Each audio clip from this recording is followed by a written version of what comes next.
I miss when games were just games, not some daily login bonus, limited time event, FOMO-inducing, fast-paced, play me so you can finish your seasonal battle pass simulator. It seems like most major games today have some sort of mechanic that encourages players to play just for the sake of unlocking some sort of limited time reward. I remember coming home from school, turning on my Xbox, and loading up Star Wars Battlefront 2, the original one, or Lord of the Rings Return of the King, and just playing the game. I played those games for hours, and I replayed them so many times over, and when I wasn't playing them, I wasn't worried about missing my daily login bonus, or not playing for a few days and not completing my battle pass. I think a lot of kids today probably won't have any idea what that feels like, because they need to play whatever new Fortnite event is out, or else they'll miss out on finishing their battle pass.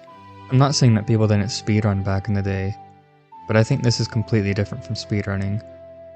Now, I think people try to beat games as quickly and efficiently as possible, just so they can move on to the next one and do it again. Things were created in games for the sole purpose of just existing. Cool areas, fun flavor items, little Easter eggs. Things that provided no real benefit to the player character or offered any real progress. But they just existed because some developer wanted to put it there. Some games still do this today, but I feel like it's less and less prevalent. Not everything had to be created with some sort of player reward in mind. The reward was the experience itself. Well, I think due to most games having some sort of online aspect now, a lot of things changed. More games started fighting for your attention even more than before, and retention mechanics became more prevalent. Things like daily login bonuses, daily quest, battle passes, limited time events. Even some of the first online games that are still around somehow today have fallen victim. Like the game that I played more than any other, World of Warcraft. It's turned into a game that, despite how much I love the lore and how many great memories I have of it, I can't bring myself to play it today due to the current state that it's in. Recently I played Wuthering Waves when it came out, and I enjoyed it at first. My friends had got me to finally play Genshin this year, so of course I check out the newest gacha game. I had a lot of fun. The combat was more challenging than Genshin's, and I felt like I was starting at the beginning with everyone else, so I didn't feel so rushed. That was before being reminded that it's still a gacha game, and while I think it's comparatively better in most aspects when compared to Genshin, it's still full of the typical things that plague a lot of modern games. Daily login bonuses, daily quests, battle passes, timed events, loot boxes. And that's fine. I'm not saying that you can't enjoy that, and these games and companies can totally do that. But I just wish that these same retention mechanics weren't in pretty much every game that's being released today. For example, games being released with Ultra Editions and pre-order bonuses in exchange for a few days of early access and some mediocre rewards. I'm looking at you, Assassin's Creed. One extra edition wasn't enough, but you have 3 editions of your game being released. And they're also overpriced that it's obvious that Ubisoft's real goal is to get you to sign up for their subscription service. Don't even get me started on subscription services. I could make a whole other video on that. With all that being said, for the past few years, I've caught myself thinking a few times that maybe games just aren't fun anymore.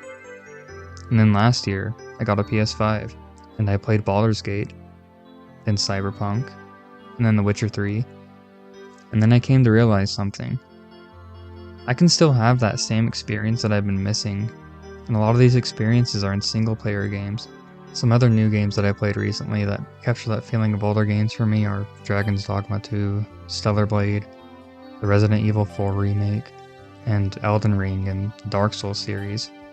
These single-player games allowed me to play at my own pace, pause the game when I needed to.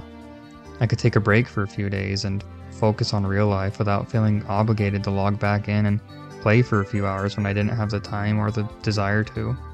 And honestly, it's been a really refreshing experience. Not being caught up and being concerned with the most meta builds in games like Genshin or the best talents in my skill tree in WoW has just been a nice change of pace. And again, I'm not saying that people didn't do those things 15 years ago. I'm just saying it seems a lot more prevalent now. A lot of these games have aspects of older game design that I've been missing while I've been focused on multiplayer games. Cool areas, flavor items, things that were created just because some developer wanted to create it. Things that give the player a little moment of awe. These little moments of attention to detail that make me feel like I'm actually part of the game world. Now, single player games are great and all, but what about multiplayer games? What about when I want to play with my friends? I think that for now, the hope of multiplayer games mostly lies with indie developers. There are a lot of indie games coming out recently that don't have all the FOMO systems in place. They're also willing to take risks needed to break the mold that so many AAA studios are caught in right now. For example, I recently made a video on a 1 to 10 player roguelike game called Cave Crawlers that I found for free on Steam. Games like that and Content Warning, among others, have been a lot of fun for me and my friends to jump into, without having that FOMO feeling if we don't play. After thinking that I wasn't enjoying games anymore for the past 2 years, in the past year I've been really surprised after stepping out of the FOMO grind fest that I feel like so many of us are being funneled into. I've learned that there are still good games out there, and I don't need to be juggling 10 different daily and weekly login systems between 10 different games. If you enjoy doing that, that's fine, you can do that. No one's gonna stop you. But me, I think I'm done with that for now. Thanks for watching. I hope to see you all again soon.